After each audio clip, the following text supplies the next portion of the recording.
Gracias. En momentos claves del país, Economía de Frente trata hoy el tema de la mitad del camino de un gobierno que ya cumple 3 años al frente de la Administración Federal. Hablaremos sobre los DEX, qué es más conveniente, pagar deuda o reestructurar la misma, y también tendremos la posibilidad de hablar del Tren Maya, de las posibilidades de las que no se hablan y de los riesgos de los que tampoco se habla. Aquí en Economía de Frente, bienvenidas, bienvenidos.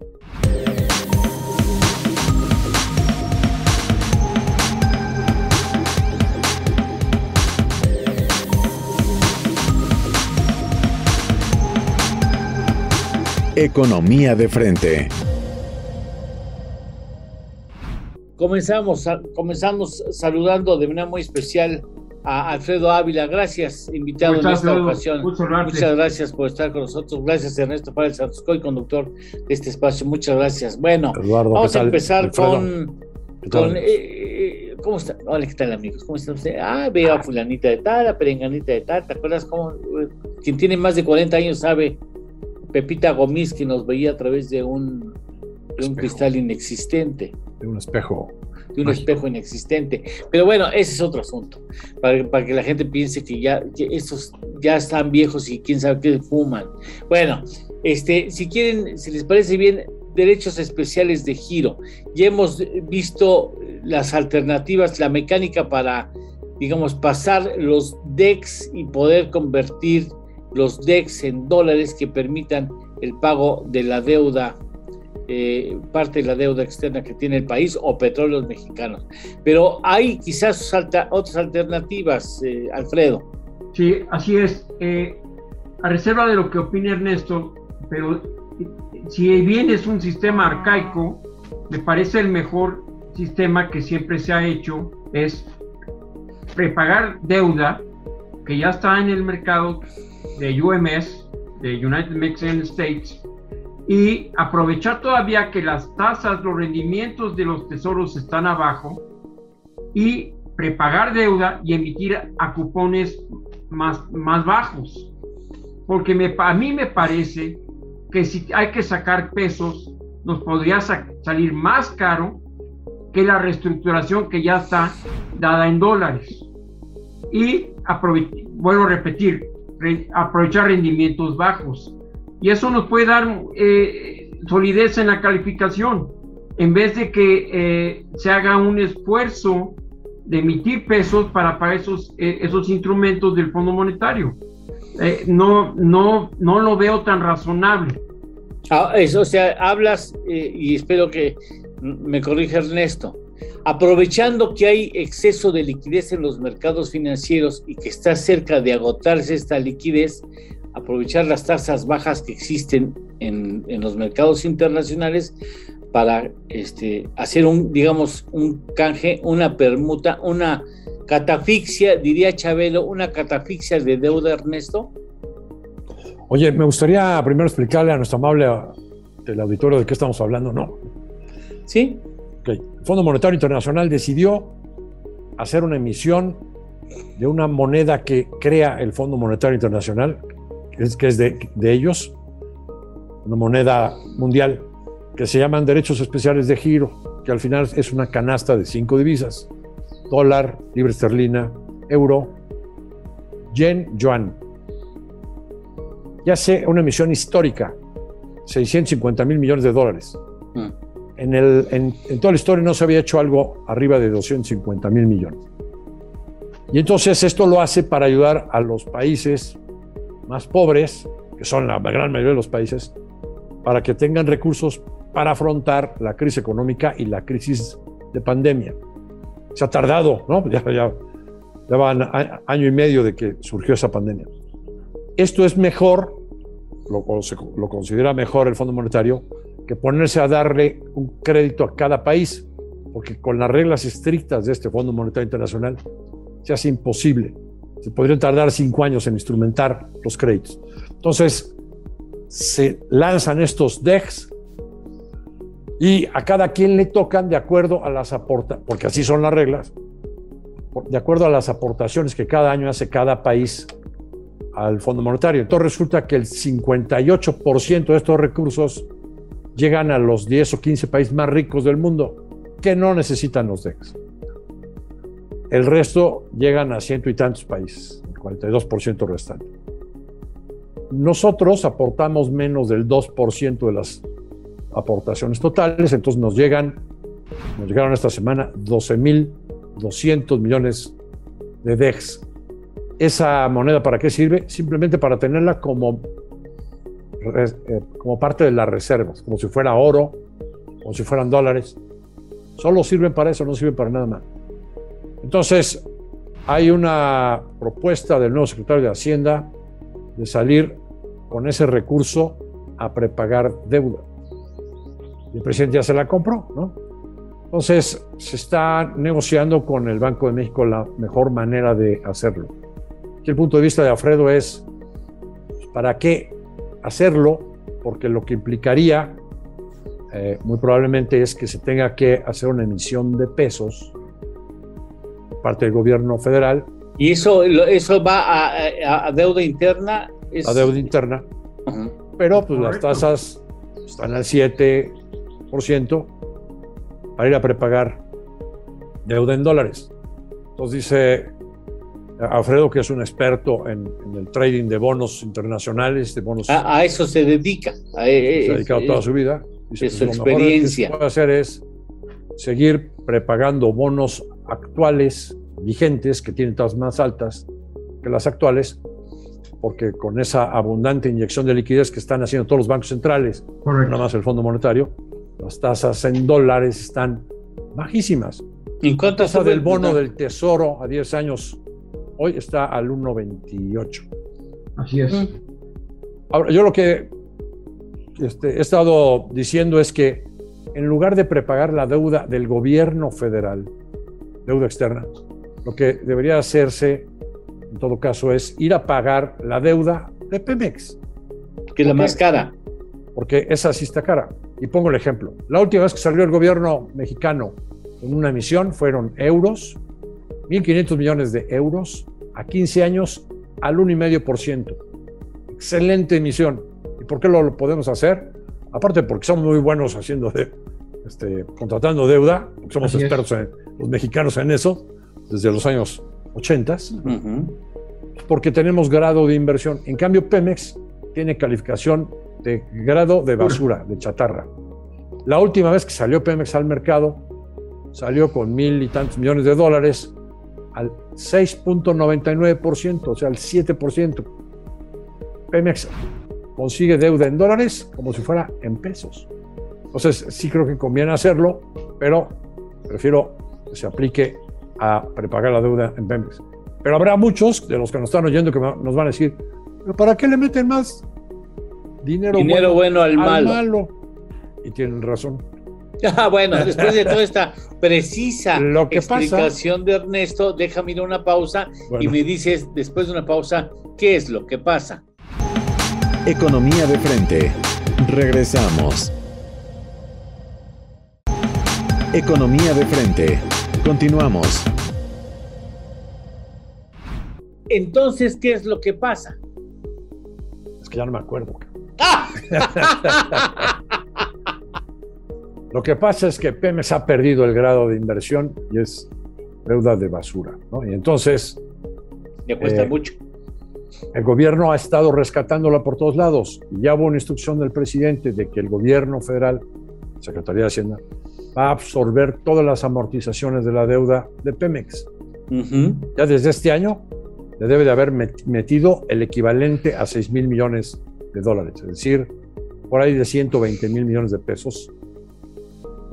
El gobierno federal absorbió deuda que venció de Pemex. Entonces, si ya estás haciendo eso, pues mejor aprovecha estos DEX para amortizar la deuda de Pemex, que esa sí te cuesta más cara. Perfecto. Bien, si les parece bien, pasamos al segundo asunto que tiene que ver con el Tren Maya. El Tren Maya que nos sigue costando cada vez más caro, pero que tiene potenciales de las que no se han hablado, Alfredo.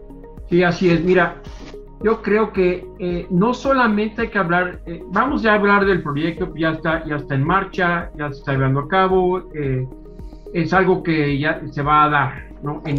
Con la cuarta transformación. Entonces, ¿qué es lo que hay que aprovechar? Porque aquí hay algo que está faltando mucho. En primer lugar, no han mencionado el efecto multiplicador que va a haber al pasar todas las vías por lugares donde no pasaba nadie. Entonces ahí puede haber actividad productiva, puede haber agroindustria, puede haber microempresa, pequeñas y medianas empresas, todo lo que puede crecer por el camino del Tren Maya. Pero ahora, hay veces crece, perdóname que te interrumpa, hay veces que crece la flora y fauna silvestre, pero hay veces que se siembran las cosas cuando se quieren que algo en específico crezca. O sea, alrededor del Tren Maya tienes razón, hay un enorme potencial de actividad económica. Efectivamente. Pero si el gobierno no hace que crezca y eso, van a crecer puestos ambulantes ahí para que ¡quieren galletitas! Sí, claro, de acuerdo.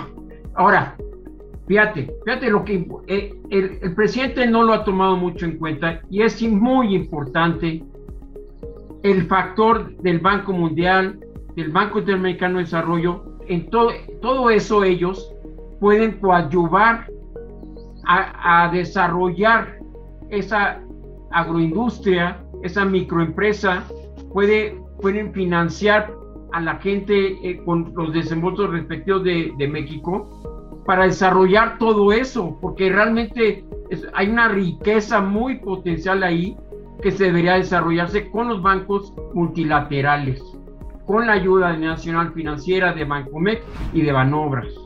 Yo creo que aquí hay que poner a todos a trabajar y mira, que no son recursos caros, y a reserva que me corrija Ernesto, son recursos baratos.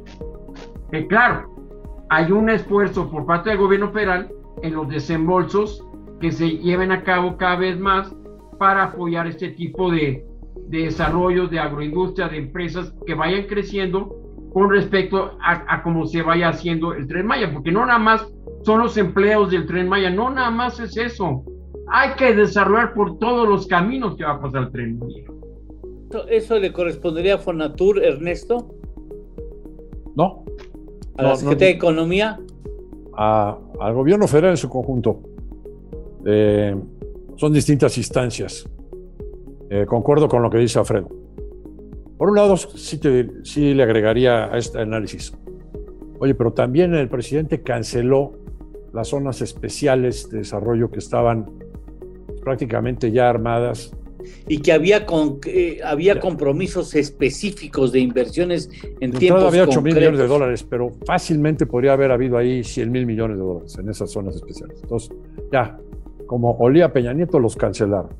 Bueno, entonces, a cambio de eso tenemos este proyecto, el Tren Maya. Lo que está diciendo Alfredo es muy importante. Bueno, aunque sea de lo perdido, pues lo que aparezca. Claro. Aquí puede haber una oportunidad de desarrollo. Ahora, he escuchado al nuevo secretario de Hacienda en los medios, pues dándole el enfoque a estos proyectos insignia, como el Tren Maya, un enfoque de proyectos de desarrollo regional. Y sí creo que por la formación keynesiana que tiene, sí creo que va a echar a volar a los bancos de desarrollo y a los organismos multilaterales para que, sin que haya necesidad de aportar recursos federales, que no los hay, para que sí se pueda dar un desarrollo regional aprovechando ese proyecto. Entonces, vamos a tener el 8 de septiembre, porque este 1 de septiembre arranca la nueva legislatura, pero el 8 de septiembre vence el plazo para que la Secretaría de Hacienda entregue el paquete económico 2022, que consta de los criterios generales de política económica, el presupuesto de ingresos, cambios a los impuestos, donde se habla que va a haber cambios administrativos para que se pueda cobrar más a los contribuyentes, sobre todo no formales, y el presupuesto de gastos. Entonces sí creo que en ese paquete económico vamos a ver algo de esto. Espero verlo, ¿no? Lo que pasa es que los recursos están destinados prácticamente al proyecto pero no están viendo más allá, o sea, no se están llamando a los organismos multilaterales para ver cómo se desarrollan estos proyectos alrededor o en el camino del Tren Maya, Ernesto. Así es. Ahí está el subejercicio, ¿no? Por falta de imaginación integral, la falta de oportunidad de intelectual, de explotar integralmente un proyecto que puede ser detonante de esas, que es lo que originalmente se buscaba. Vamos a una pausa para ir a un balance muy rápido, muy somero de la primera mitad, la primera parte de esta obra que se llama Cuarta T. Economía de frente. Regresamos. Economía de frente. Continuamos. A la mitad del camino, ¿qué balance podrías hacer, Ernesto? Muy bien. Pues le he estado buscando. Para hacer un balance necesitas la parte positiva y la parte negativa. Encontré, aunque usted no lo crea, 7 cuestiones positivas en estos primeros 3 años. Sí, si nos puedes aventar rápido para que Alfredo pueda participar. Estabilidad económica, tanto cambiaria como de inflación. Sí gozamos de esa estabilidad. Finanzas públicas sanas. Sigue habiendo un superávit primario que se llama ingresos menos gastos, quitando la parte de interés de la deuda. Sigue habiendo un superávit. Sí. La relación deuda sobre PIB ha estado bajando a pesar de que el PIB se nos cayó fuerte, ¿no? Sí. Respeto a la autonomía del Banco de México, sí se ha dado. Hay una situación saludable en el sistema financiero. La banca está todavía bien capitalizada a pesar de la pandemia, de la gran recesión que tuvimos, por la que estamos atravesando. Salario mínimo y la masa salarial han estado, el salario mínimo subiendo, sí, eso es por decreto, pero la masa salarial se ha estado recuperando. Y las reservas internacionales, máximos históricos, 205,000 millones de dólares al 31 de agosto, como se acostumbraba antes dar el dato de las reservas. Porque nos cayeron 12,200 millones de dólares de DEX en las reservas. ¿Estarías dispuesto a que le entrara Alfredo con lo bueno para que tú fueras a lo malo y haya un balance equilibrado? Alfredo, ¿qué bueno lo ves? Mira, el tema principal de este gobierno ha sido la corrupción. A mí me parece que no puedes hablar de corrupción durante 6 años, porque cuando tú hablas de quitar a los corruptos y hacer a un lado a estas personas, estás quitando empleo a los inocentes, porque hay gente inocente trabajando para los corruptos. Entonces, han sacrificado empleo de aquellos inocentes por querer agarrar a los corruptos, y no es conveniente seguir en un programa de anticorrupción por 6 años. O sea, entonces, ¿qué vamos a hacer en los siguientes 6? Entonces, ya debe terminarse por 3 años ese enfoque de corrupción y desarrollar el empleo. Ver en dónde puede haber más empleo, porque si no, nos vamos a quedar con el tema muchos años sin poder avanzar. Entonces creo que ahora sí, como que ya paran, ¿no?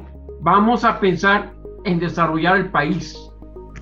Bueno, abonando a lo que dices, es como decir, ya parémosle de criticar a los neoconservadores, porque no puedes estar todo el sexenio hablando de lo mismo. En teoría, ya los venciste o los marginaste en la primera parte. En la segunda parte construyes, no solamente destruyes o argumentas sobre el pasado. Los presidentes anteriores, si bien hicieron bien o hicieron mal, bueno, ok, fine, pero se encargaron de lograr este investment grade que ahora tiene México y que lo hemos perdido en Pemex.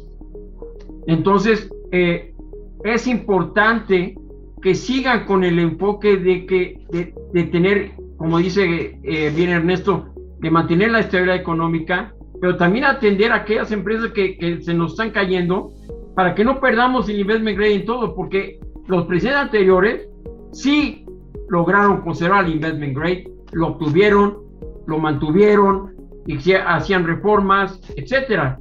Entonces, no podemos perder ese tracking, ¿verdad? Porque si no, nos vamos a caer en downgrade totalmente. Entonces, los siguientes 3 años son muy importantes de irle ya cambiando a esta canción para que hay que renovarnos, o sea, hay que seguir adelante, no puede quedarse uno en el pasado, ¿no? Con temas de ese tipo. Perfecto. Ernesto. Bien, ahora quería hablar de la parte negativa en el balance, ¿no? Por supuesto.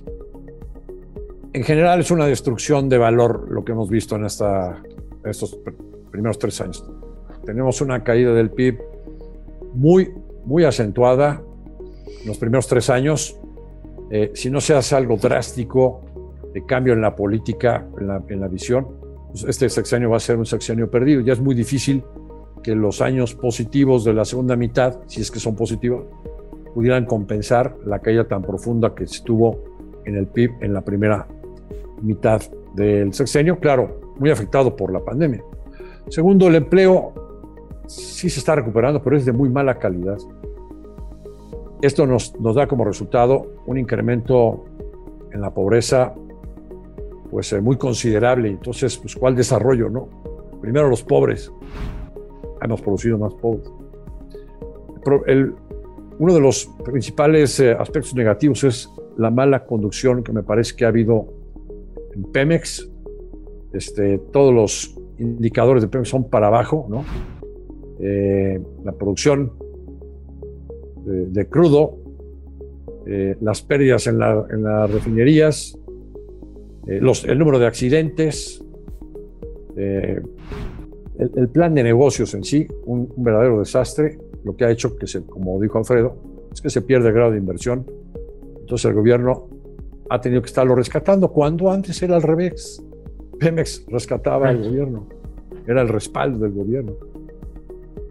En la parte de energía eléctrica, bueno, pues otro desastre, la contrarreforma de energía planteada por el presidente de facto, pues no ha hecho más que cancelar cientos de proyectos de energías limpias que iban a hacer a la economía más competitiva y al medio ambiente más limpio.